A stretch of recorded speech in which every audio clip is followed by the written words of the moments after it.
오늘 에스라서 4장, 어제 4장 1절부터 10절 원수 마귀들이 우리를 어떻게 우리 신앙을 방해하고 그것을 우리가 어떻게 알아야 되는가, 원수 마귀의 우리를 방해하고 공격하는 여러 가지 양상을 이야기했습니다. 오늘도 사실 그것과 연계하는 겁니다.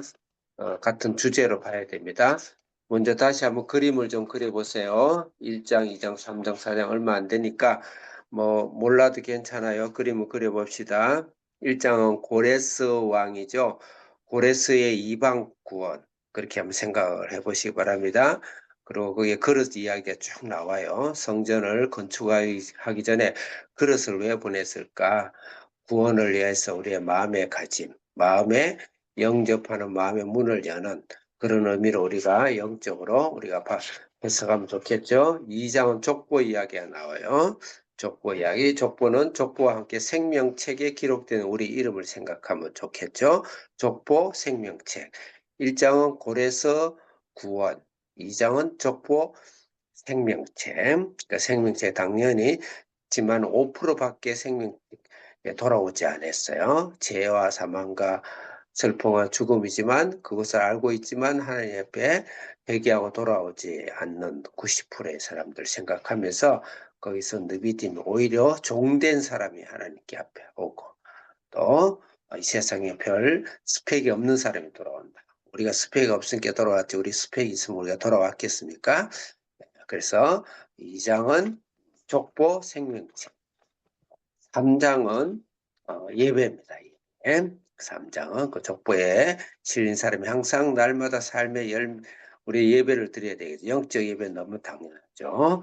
그리고 두 번째로 그 예배에 보면 노동의 예배가 있어. 노동도 예배다.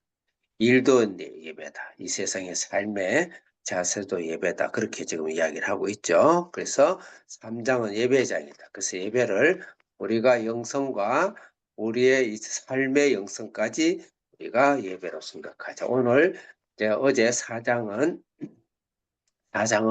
그런 예배를 드리는 신앙 삶에서 우리의 신앙을 성장을 막는 항상 원수 마귀가 있다. 다 이빨이 빠지고 발톱이 빠졌지만 하나님께서 우리의 성장을 위해서 우선은 잠정적으로 허락한 거예요.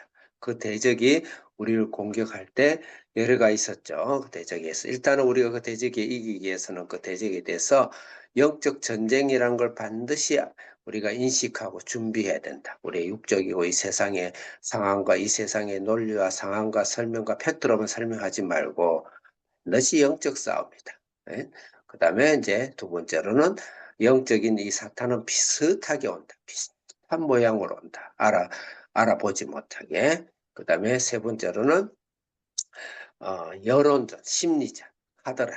이 세상에서 나를 어떻게 평가하는 것에 대해서 우리가 생각하고 민감하고 물론 파악은 해야 되겠지만 그게 우리가 심리적으로 무너지면 반드시 사탄에게 먹이가 된다. 그 다음에 부정의 방법, 그 다음에 불법의 방법으로 심지어는 학문과 사상과 철학과 이념이라는 그런 트렌디하게 우리를 공격할 때 우리가 하나님 앞에서 영적 전쟁이 일으키게 된다. 거기에 연장선에서 그 다음 순서가 오늘 본문의 말씀이에요. 특히 11절부터 16절까지는 또 한 제목이 되겠죠. 어떻게 사탄은 우리를 공격하는가. 이것은 프레임으로 공격해 옵니다. 프레임으로. 저 사람은 원래 저런 사람이야. 저 사람은 항상 구제불능이야. 저 사람은 저런 면이 항상 약점이야. 참 다른 건 다 좋은데 저 사람 항상 저런 사람이야. 프레임으로 일반화시키는 거. 그런 공격으로 올 때 우리가 헤어나지를 못하죠. 그에 대한 이야기입니다. 자, 11절 크게 읽어주시기 바랍니다. 시작. 사로잡혔던 자들의 자손이 죄송합니다. 예. 네, 4장 11절 시작. 바다 아닥사스다 왕에게 올린 그 글의 초본은 이러하니 강 건너편에 있는 신하들은 12절 시작. 왕에게 아뢰나이다. 당신에게서 우리에게로 올라온 유다 사람들이 예루살렘에 이르러 이 패역하고 악한 성읍을 건축하는데 이미 그 기초를 수축하고 성곽을 건축하오니. 네, 거기서 이제 사실을 고발을 사스다 왕에게 이 사탄들이 비슷한 무리들이 설명이 좀 길어지기 때문에 사마리아 그 남아있는 존재들의 설명 안 하겠습니다. 다른 자료들을 참고하시기 바랍니다. 네, 지금 공격을 하고 있어요. 그 다음 13절 시작. 이제 왕은 아시옵소서. 만일 이 성읍을 건축하고 그 성곽을 완공하면 저 무리가 다시는 조공과 관세와 통행세를 바치지 아니하리니 결국 왕들에게 손해가 되리이다. 예, 그래서 지금 이제 모함을 하는 거죠. 모함을 하면서 프레임으로 저들은 성읍을 반드시 건축하면 당신에게 반드시 반기를 들 것이다. 왜? 예전에 계속 그런 짓을 했다. 14절 읽겠습니다. 시작. 우리가 이제 왕궁의 소금을 먹음으로 왕이 수치당함을 참아보지 못하여 사람을 보내 왕에게 아뢰오니 예, 15절 시작. 왕은 조상들의 사기를 살펴보시면 그 사기에서 이 성읍은 패역한 성읍이라 예로부터 그 중에서 항상 반역하는 일을 행하여 왕들과 각 도에 손해가 된 것을 보시고 하실지라 이 성읍이 네. 무너질 짐도 이때문이니이다. 네, 항상 그랬다 그랬죠. 그러니까 우리가 이제 자녀를 키울 때는 항상 그래. 그 말이 우리도 모르게 튀어나올 때가 있죠. 가장 그 이제 실패작이죠. 저도 그런 경우 많아요. 학생들 할 때도 특히 조심해야 돼요. 요새는 제가 이제 조심해서 많이 습관에서 안 하긴 하는데 항상 넌 그렇다. 넌 원래 그런 사람이야. 그걸 심어주게 되면 이 사탄에서 구제불능이에요. 내 자신도 그러고 모든 사람도 그러고 그것을 우리는 이겨내야 되죠. 그 다음에 말씀 읽기 16절 시작. 이제 감히 왕에게 아뢰오니 이 성읍이 중건되어 성곽이 준공되면 이로 말미암아 왕의 강 건너편 영지가 없어지리이다 하였더라. 그래서 우리가 영적인 전쟁을 영적인 사탄이 우리의 생활 속에서 우리를 흔드는데 우리를 프레임을 만든다. 프레임, 자는 저 사람 원래 저런 사람이야. 나는 원래 그런 사람이야. 그렇게 해서 완전 프레임을 만들어서 이제 형태를 만들어 버린 거죠. 일반화시키는 거죠. 그런 그런 혹시 내 속에 프레임이 씌어온 것이 있나요? 주위에서 나를 그렇게 보는 게 있나요? 그 근거 없는 건 아니에요. 사실이 있어요. 사실이 있지만 사실은 중요하지 않아요. 구원에는 사실은 중요하지 않습니다. 그다음 반복돼서 얼마나 많이 했는 습관도 중요하지 않습니다. 예수님이 그 정도 보혈이 그렇게 약한 게 아니에요. 모든 걸 다 녹여요. 성령 오시면. 그러니까 모든 걸 그것을 다 포함해서 그래 너 말이 그 맞다. 그래 어쩔래. 예수님이 나에게 계신다. 예수님이 나에게 기회를 주시고 100번, 1000번 주신다. 그런 자세로 반드시 나가야 사탄을 이기고 내가 성화될 수가 있습니다. 그 프레임이 절대 내가 특별히 내가 나 자신을 난 그런 사람이야. 못 박아놓고 나는 구제불능이야. 그렇게 하는 건 엄청난 하나님도 싫어하고 예수님도 싫어하고 사탄은 박수를 치는 일이죠. 자, 그 왕도 그 프레임에 갇혀가지고 같이 고백하고 있어요. 17절 시작. 왕이 방배 르훔과 서기관 심세와 사마리아에 거주하는 그들 동관들과 강 건너편 다른 땅 백성에게 조세를 내리니 일러스되 너희는 평안할지어다. 왕이 이제 그걸 듣고 이제 왕도 별 볼 일 없는 왕이겠죠. 19절 읽겠습니다. 시작. 너희가 올린 글을 내 앞에서 낭독시키고 명령하여 살펴보니 과연 이 성읍이 예로부터 왕들을 거역하며 그 중에서 항상 패역하고 반역하는 일을 행하였으며 20절 시작. 옛적에는 예루살렘을 다스리는 군왕들이 있어서 강 건너편 모든 땅이 그들에게 조공과 관세와 통행세를 다 바쳤도다. 네, 여기서 18절, 19절, 20절에 이스라엘들이 실제 그랬어요. 거기 바벨론에 이런데 많이 쿠데타를 일으키고 데모를 일으키고 반항하고 그다음에 굉장히 그런 강력한 그런 그렇게 해서 심지어는 그 이후에 나중에도 티토 장군에 완전히 멸하게 되죠. 악성들이 있어요. 그리고 우리 속에도 그런 악성들이 있어요. 악성이 이미 프레임화돼서 내 속에 있습니다.